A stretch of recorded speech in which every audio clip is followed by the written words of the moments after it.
வணக்கம் நேயர்களே. ஃபீபாவின் இன்றைய காலை தியானத்திற்காக உங்களை அன்புடன் வரவேற்கிறேன். ஃபீபா நேயர்களுக்கு அன்பின் வாழ்த்துக்களை தெரிவித்துக் கொள்கிறேன். இந்த நாளிலும் மார்க் எழுதின சுவிசேஷம் 14வது அதிகாரம் முதல் 11 வசனங்களிலிருந்து நாம் கர்த்தருடைய வார்த்தையை நாம் தியானிக்கலாம். இந்த பகுதியை நம்ம வாசிக்கும் போது 2 காரியங்களை குறித்து அங்கே சொல்லப்பட்டிருக்கிறது. ஒன்று, கர்த்தராகிய இயேசு கிறிஸ்துவின் முன்பாக வெளிப்படுத்தப்பட்ட ஒரு உண்மையான அன்பை குறித்து அங்கே சொல்லப்பட்டிருக்கிறது.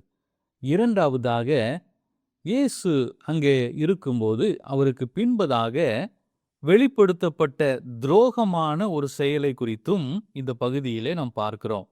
இயேசு தம்முடைய சீஷர்களுக்கு முன்னால் அடுத்து தன்னுடைய வாழ்க்கையிலும் ஒவ்வொருவருடைய வாழ்க்கையிலும் நடக்கப் போகிற வரவிருக்கிற நிகழ்வுகள் என்ன என்பதை சொல்லி எச்சரித்து கொண்டிருக்கும்போது அவருடைய தவிர்க்க முடியாத அழிவை நோக்கி விரைவாக சூழ்நிலைகளும் காலங்களும் நகர்ந்து கொண்டிருக்கின்றன.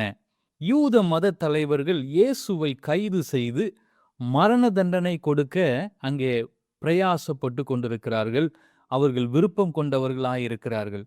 ஆனால் சாமானிய மக்கள் இயேசுவின் மேல் வைத்திருந்த அளவில்லாத மதிப்பின் நிமித்தமாய் மக்களுக்கு பயந்து வெளிப்படையாய் அவரை கைது செய்ய தயங்கினதை நாம் அறிந்து கொள்ள முடியும்.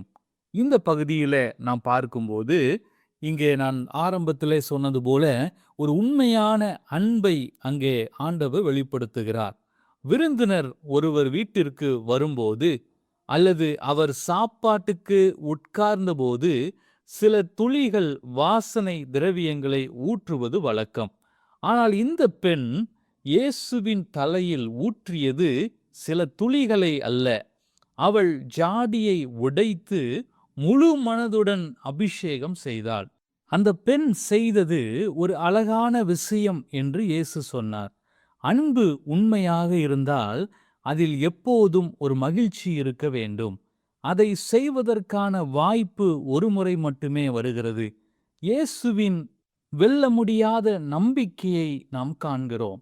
சிலுவை இப்போது நெருக்கமாக முன்னேறி கொண்டிருக்கிறது. ஆனால் அது ஒரு முடிவு என்று அவர் ஒருபோதும் நம்பவில்லை. இந்த இடத்துல இயேசு அந்த ஸ்திரீயை பார்த்து 3 காரியத்தை சொல்லுகிறார்.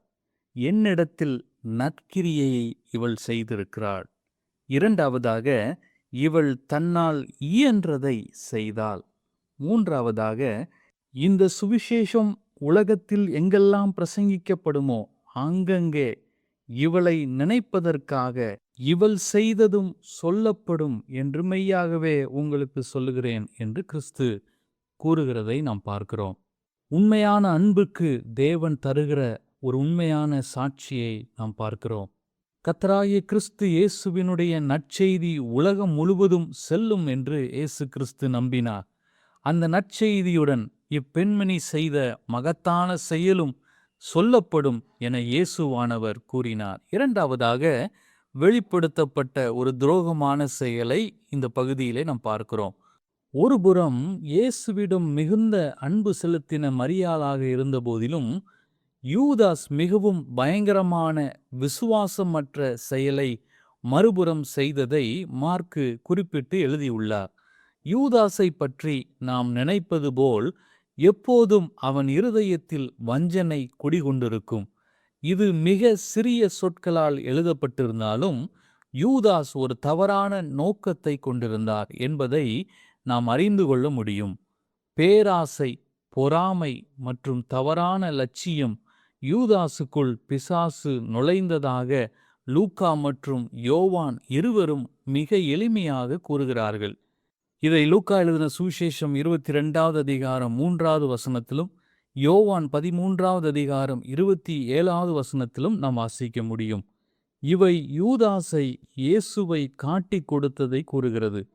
எனக்கருமையான கர்த்தருடைய பிள்ளைகளே, நம்முடைய வாழ்க்கையிலும் இந்த பேராசையும் பொறாமை நம்முடைய வாழ்க்கையில இருக்குமே ஆனால் நாமும் இயேசுவை காட்டி கொடுக்கிறவர்களாய் மாற்றப்பட்டு விடுவோம். எனக்கருமையானவர்களே, இந்த நாளில நாம் வாசித்த பகுதியில 2 காரியங்களை தியானித்தோம். ஒன்று, நமக்கு ஒரு நல்ல முன்மாதிரியை வைத்து போயிருக்கிறாள். மற்றொன்று, ஒரு மோசமான முன்மாதிரியை யூதாசு வைத்து சென்றிருக்கிறான். ஆனால் நம்முடைய வாழ்க்கை எப்படி இருக்கிறது என்பதை நாம் சிந்தித்து பார்க்க அழைக்கப்படுகிறோம். கிருபையுள்ள ஆண்டவரே, நான் உண்மையாய் உம்மை நேசித்து உம்மை சேவிக்க எனக்கு ஒவ்வொரு நாளும் கிருபை செய்யும் என்று ஆண்டவருடைய சமூகத்தில் நாம் கேட்டு அந்த கிருபைகளை பெற்றுக்கொள்வோம். கர்த்தர் தாமே இந்த வார்த்தைகளை உங்களுக்கு ஆசீர்வதிப்பாராக. ஆமென். இன்றைய காலை தியானத்தில் பங்கேற்றமைக்காக நன்றி. உங்களது கருத்துக்களை பகிர்ந்து கொள்ளவோ மேலும் விவரங்கள் அறிந்து கொள்ளவோ 9458585042 என்ற எண்ணிற்கோ அல்லது info@fibaonline.org தொடர்பு கொள்ளவும். தேவன் தாமே உங்களை ஆசீர்வதிப்பாராக. ஆமேன்.